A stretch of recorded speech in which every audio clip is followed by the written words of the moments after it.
Good morning, everybody. Today is finally the day that we get to change the oil in my truck. It has been a little bit overdue, but I haven't had the time to do it. But today is a Saturday and I don't have work planned for today except to work on my truck. So we'll get that done quickly and move on. Anyways, you're sitting on my alternator right now and I will show you what we need to get started. Ready? Let's do this. There's a few obvious things you're gonna need. You're gonna need your new oil. This truck takes 15 quarts of oil. Full synthetic because it needs to run the injectors nicely and lube the engine nicely. This oil is not the one I normally get, but it's the one that I could find with a shortage of oil, I'm guessing right now, I don't know. But then a filter, and then I got some brake cleaner, which is used for, cleaning brakes obviously, but it does good with oil and grimy stuff. So if there's any spillage or cleaning up to do with the tools and everything, we'll use that. And then some shop towels. You can use regular towels too if you find them. And then also this is a filter tool. You don't have to have this, but this goes on the filter cap if you can do it while watching the camera. And that's how you loosen it, just like that. And then you also use this wrench to use the drain plug to open the drain plug and drain all the oil. Then you're gonna need a catch for the oil. And I got my toolbox there because I never remember what size the oil drain plug is, and so I can just reach over and grab the next size up or down depending on what I guess. And then if you're not working in a garage, a moving blanket is terrific, and you'll probably see me here rolling it out. It's the easiest way to get down there, because then you can just don't worry about, it's like making a bed. You just roll the blanket out and you don't have to worry about climbing all over it. So it's ready to go. So anyways, let's drain the oil. That is the first thing to do. So even though it is a big truck, it is a tight fit sometimes to get under here, but we've got the ratchet and the socket. This socket is a 3/4 inch socket. You can see there. Now, that one's the one that fit the best, but it's supposed to be metric, I think, in this year, but I'm not sure. But anyways, you're going to put it on your drain plug. Let's see if I can get you over here. Right there. And then you're just gonna break it free, like that. And then you're gonna do the rest by hand. So this is too much oil for my oil pan. Oh no, that is not good. Okay, I kind of need that to stop the oil, so I'm going in. Oh, this is nasty. Okay, found it. Oh, that is what not to do. I'm gonna leave it in the video. It stopped draining anyways. Oh, junk. Anyways, you don't want to drop your oil plug in the oil, otherwise you're going to be wearing diesel fuel covered oil on your hands.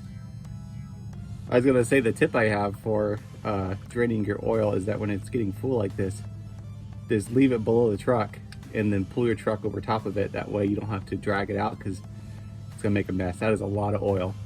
But anyways, let's get both of my hands dirty here and put this plug back in as soon as that's done draining. I've never done it. I'm always so careful, but anyways, nastiness. So probably not the best thing for your hands, but I've done worse. Anyways, let's put this in because we're about done draining, and then I'll show you how to do the rest of it. Also, I guess I should say, the end of this is magnetic, and so it's gonna have, if your engine is failing in any way, it'll have metal shavings on it, and you wanna feel for that. This truck had no metal shavings, so that's good. And it collects anything at the bottom of the pan, that way it doesn't get into your oil. And then also there's a copper gasket ring around this, and it helps seal when you tighten it down. It compresses and seals, getting oil all over the place. But anyways, let's put this back in.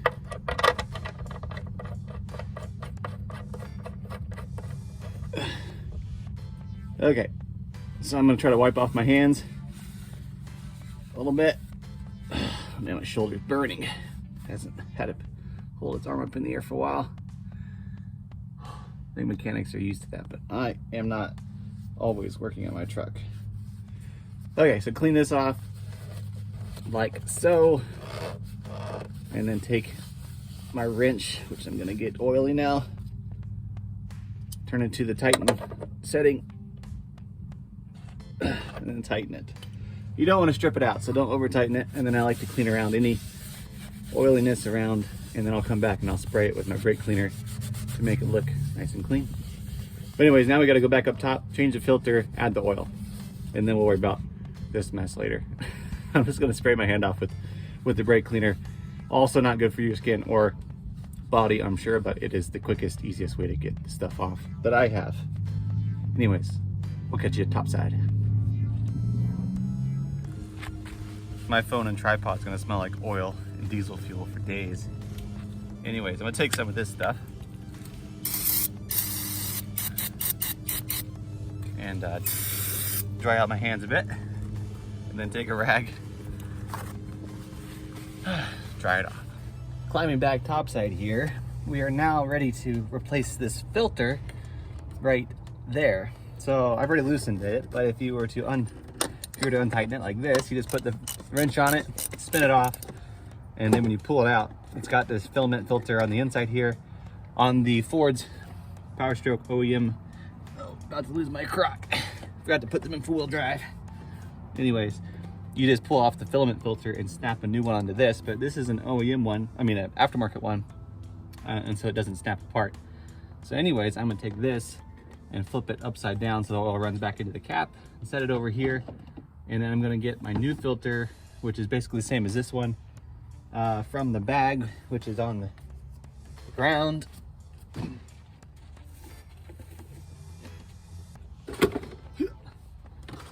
And climb back up here. Now this filter is the same as the one we took off.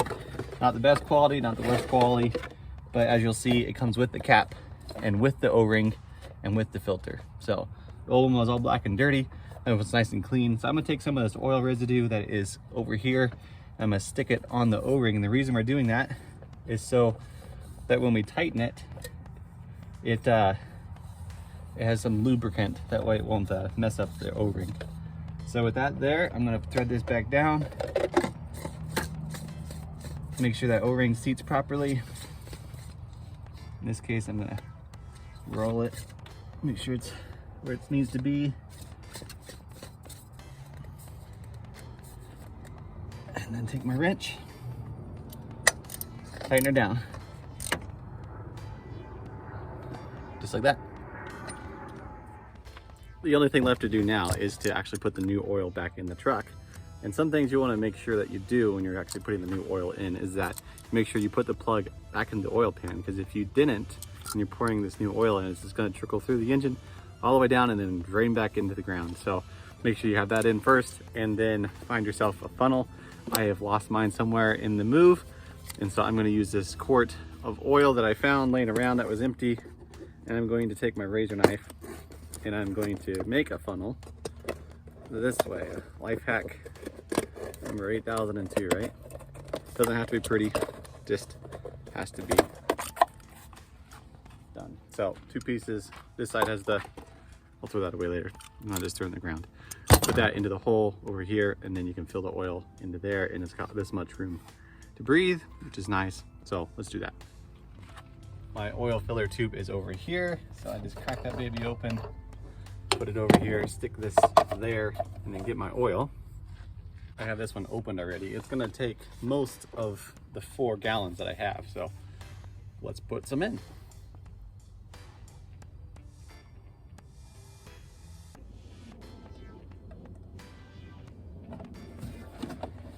Okay, I got 3 more of those to go.